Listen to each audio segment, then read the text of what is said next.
The One Piece manga has just added a shocking twist to Kuma's backstory, which has left me desperately rereading every single panel of Kuma, Bonney, and Luffy's interactions to see if maybe, just maybe, there is a real chance that Luffy and Bonney are actually related. And all of this comes because at the end of this chapter, Kuma mysteriously arrives at 𝙬𝚎𝚐𝚎𝚘𝚢 village, which, in case you don't remember, is of course where Luffy was born and raised and started his adventure from. So what is Kuma doing here? Well, we aren't quite shown yet, but since the backstory is not over yet, I imagine that we will be finding out very soon. However, of course, that isn't going to stop us from speculating what this all could mean and how it completely changes what we thought we knew about Kuma and Luffy. And so to kick things off, let's go through the possibilities for as to why Kuma might have actually come to 𝙬𝚎𝚐𝚎 village. Now, do keep in mind that this is all after Kuma has been turned into a cyborg already and has had his memories to some degree altered as well. However, we do in fact know that he didn't have all his memories erased completely until the time skip. So at this point in the story, he very likely still very much remembers most of who he actually is. And so maybe the most obvious reason that Kuma would come to Luffy's village is of course because of Monkey D. Dragon, who is the Revolutionary Army's commander-in-chief and Kuma's friend, who incidentally was also most likely born and raised on this island. And so it is entirely possible that Kuma was coming to meet Dragon and talk to him about his plans now that he was a cyborg. And of course, you might be saying that there is no way that Kuma would do this since he is now partially already a government slave, but do remember that warlords are basically free to do whatever they want unless they are given a direct order by the world government, which as we've seen doesn't happen all that often. Now on top of that, Kuma has shown us many times in the pre-time skip era that he would follow his own will instead of just blindly following the world government's commands. In fact, during the 𝙬𝚎𝚐𝚎𝚘𝚢 arc, he even tells Rayleigh that he is still an officer in the Revolutionary Army. So all of that is to say that it's completely possible that Kuma is still acting as a revolutionary at this earlier point, which makes it very much possible that he would just go and meet with Dragon here. But why would he do that? Well, the most logical reason is that Dragon asked Kuma to watch over Luffy, which just makes a whole lot of sense because of Kuma's actions later on during Thriller Bark and 𝙬𝚎𝚐𝚎𝚘𝚢. For example, if you need a reminder, after the Straw Hats defeated the warlord Gecko Moria here, Kuma was actually tasked with wiping out everyone on the entire island by the government, including Luffy and the Straw Hats. And yeah, I do know that I'm trying to convince you that Kuma is an ally here, but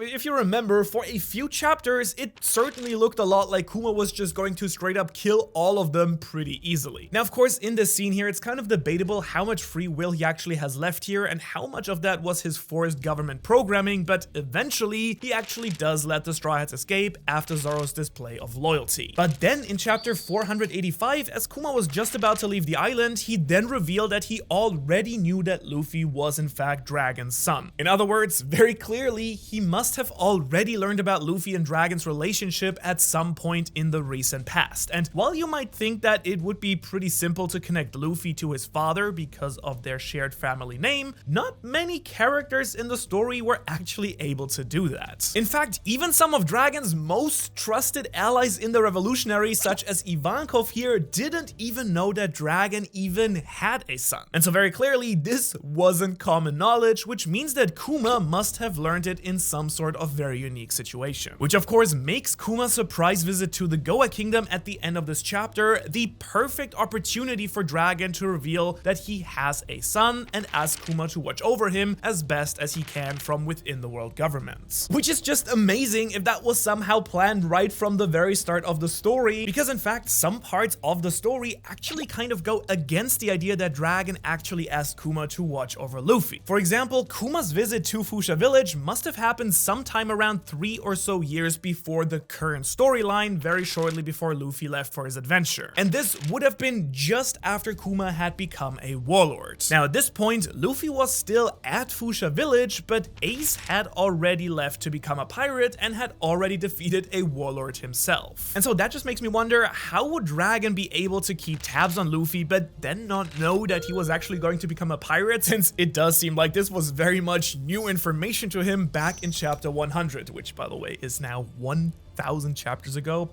And I mean, becoming a pirate was Luffy's dream all along, and I'm pretty sure that everyone in Fuchsia Village very much knew that he wanted to be a pirate this whole time that Luffy was growing up. So sure, you could say that Dragon is not the greatest father, and even if he was watching Luffy, he might not have figured out what he wanted to be, but for now, let's just assume that that isn't actually the case, and that Dragon did not in fact invite Kuma to Fuchsia Village after all. So then you could ask, what other possible reason could Kuma have for coming to this kingdom? Well, there are actually a few other really fascinating reasons that I can think of, and one of them is absolutely going to blow your mind with its possibilities. But to begin with, it is possible that Kuma just went there for some unknown reason that we will find out in the next chapter or so. It could have just been completely random, though it doesn't really seem to have been ordered by the world government itself. And it's also possible that Kuma went to Fuchsia Village because this was the island that he and Jinny were supposed to meet up on before Jinny was actually captured. We actually learned about this back in chapter 1097, so maybe, just maybe, Kuma went there for nostalgic reasons or just to remember something about his past love. But another possibility,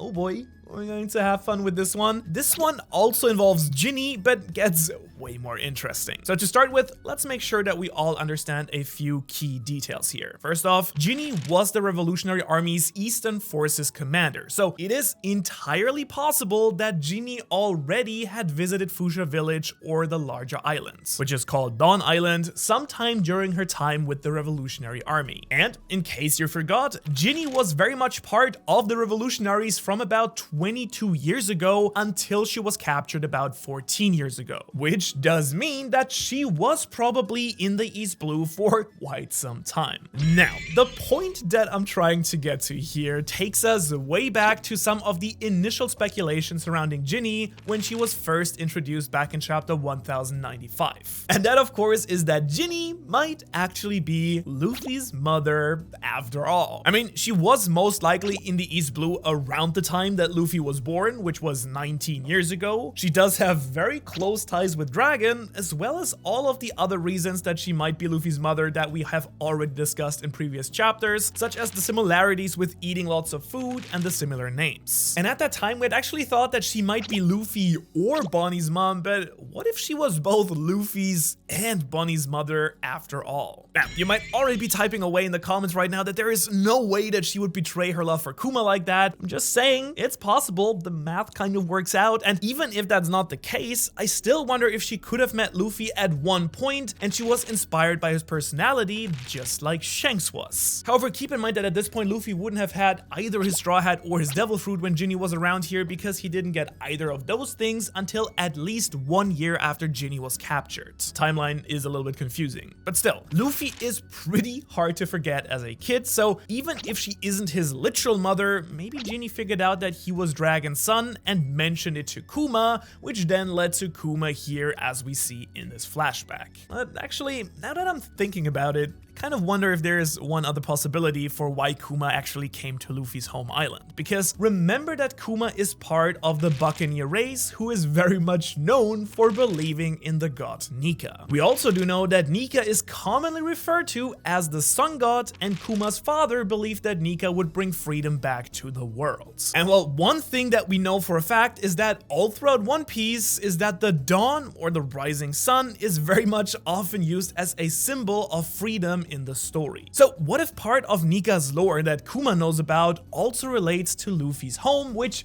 once again is called Dawn Island, as being part of some special prophecy or something like that. This would very much also explain why he went against the government on Sabaody and why he made Vegapunk make it his mission to protect the Thousand Sunny for 2 years, because he had some idea that Luffy would become Nika. Or let's throw all of this out of the window, a completely different possibility here is that Kuma came here with a very different purpose altogether. Because one of the special things, of course, about Kuma's devil fruit is that it can also do some truly overpowered and incredible things, like pushing out memories, for example. So what if he actually came to do something similar to Luffy at this point? I mean, we all do know that Luffy didn't even know who his father was until his grandfather told him back in chapter 432, and we all just assumed that Luffy was just being an idiot like usual, but what if instead Kuma actually somehow pushed out Luffy's memories of his parents for some other unknown reason? Now, admittedly, it does sound sound a little bit sketchy for Kuma to do something like that, plus that means that Luffy might have known about his parents during most of his childhood, but still, I still think the idea of Kuma taking something away from Luffy by pushing it out of him could come back around in the future, especially if Kuma had a hint that Luffy might actually be Nika. Which does sound crazy, I know, but I'm just throwing it out there. But if there's one thing that has been most surprising about Kuma's flashback so far is how he literally has connections to so many characters and places all around the world. And I mean, just last chapter we saw how he visited all the places he sent the Straw Hats to during the time skip, so at this point I want to make one more connection in regards to Bonney. Listen to this. One thing I just haven't been able to figure out this entire flashback so far is how this backstory actually would tie into Bonney's future. Because one thing that flashbacks in One Piece always do is clarify a character's motivations and dreams. We saw it with Chopper's inspiration to become a doctor, Robin's dedication to becoming a scholar, and even Law's desire for vengeance against Doflamingo. In fact, if we take it even further, extensive flashbacks like this are usually saved for future Straw Hats or characters that will be important allies for the Straw Hats in the future. Like, take Vivi's flashback for example, or the Wano flashback which showed Momo's birth and upbringing. However, both of these characters are leaders of important countries who will no doubt come to Luffy's aid at some point in the future. But Bonney here certainly isn't the leader of a super strong country, unless she is secretly the new queen of Sorbet Kingdom, I guess. But assuming that Sorbet isn't some super military power, that leaves the main reason for her being involved in a flashback like this being that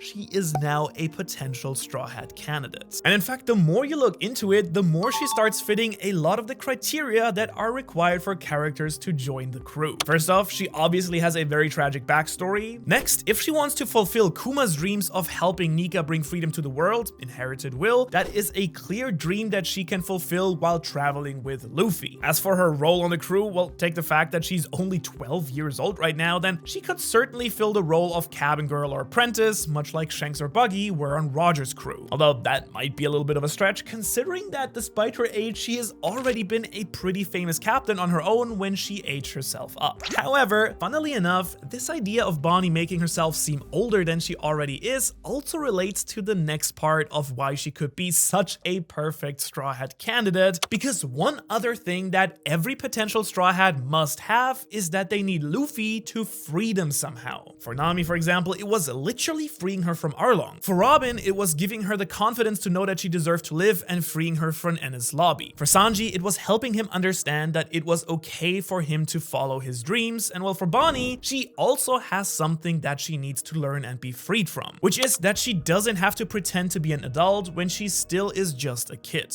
I mean, for as long as we've known her, she has been pushing herself to be an adult with her devil fruit powers. She's been doing this pretty much all the time as she fights to find Kuma and free him from the world government. Yet all this time, she has refused to believe that Kuma sacrificed himself for her. And it's honestly super sad and tragic that she refuses to believe that Kuma would in fact choose to become a mindless slave, as we see during this conversation with Akainu during the time skip here. And so the way that Luffy can actually save her is to gain closure from the fact that Kuma sacrificed himself so that she can have a normal life, so that she doesn't need to pretend to be an adult, and so that she can just be herself. It's kind of similar to Chopper really, who believed himself to be a monster until the crew accepted him as who he was. So again, there is a lot of potential here for Bonney to actually join the crew after this arc. Then again, it is possible that she might not. In fact, Bonney already seems to have made some peace with her father's memories, as we saw back in chapter 1090. And in this scene right here, Luffy points out that Bonney is acting much happier than before, and she says that she feels much better than the day before when she first saw her father's memories. So maybe she is already starting to accept what Kuma did for her. But now, even though we spend so much time talking about the plot twist at the end, let's touch a little bit on the other parts of the chapter here. Because much like we expected, Saturn interfered with Vegapunk's planned operation and added the condition that Kuma must have his memories erased by the end of the procedure. Which, I mean,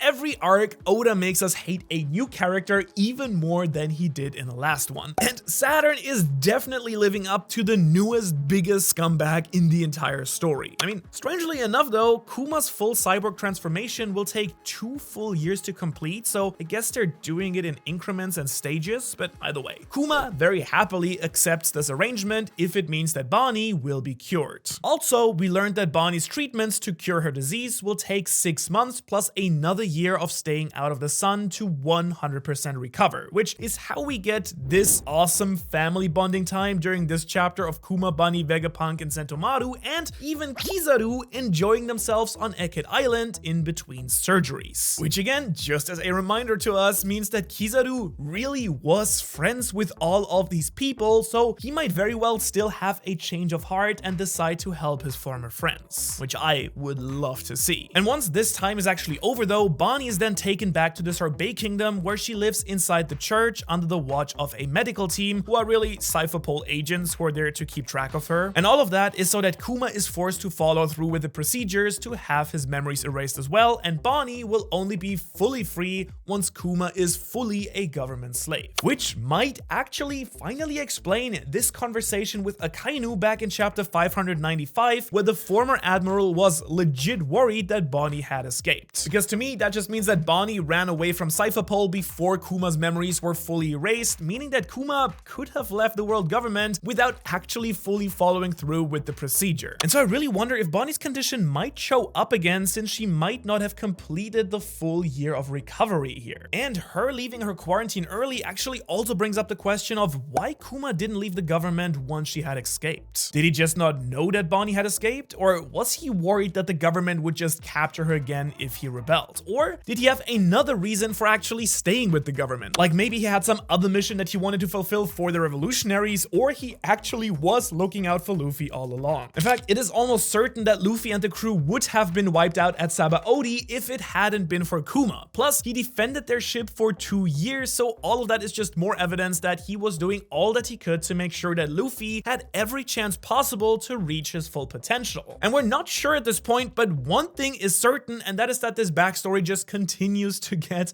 more and more tragic. I mean, come on. Kuma writing a letter to the daughter that he will never meet again. Kuma with the heartbreaking last words, "Thank you for being born." Bonney laughing even because she thinks that they can finally go back to being a family. I mean, please. I know some people are more than ready to actually get to the end of this backstory and get back to the action on Egghead Island, but this is peak Oda story writing in its perfect shape or form, and I really can't get enough of it, honestly. I might even rank this backstory right up there in my top 3 backstories in the entire story. But if you want to decide for yourself by comparing it to every other backstory in all of One Piece, you can watch that video right there. Also, once again, thank you to Dragon City for sponsoring this video. Don't forget to check out the game with the link in the description. Thanks for watching, and I will see you in the next one.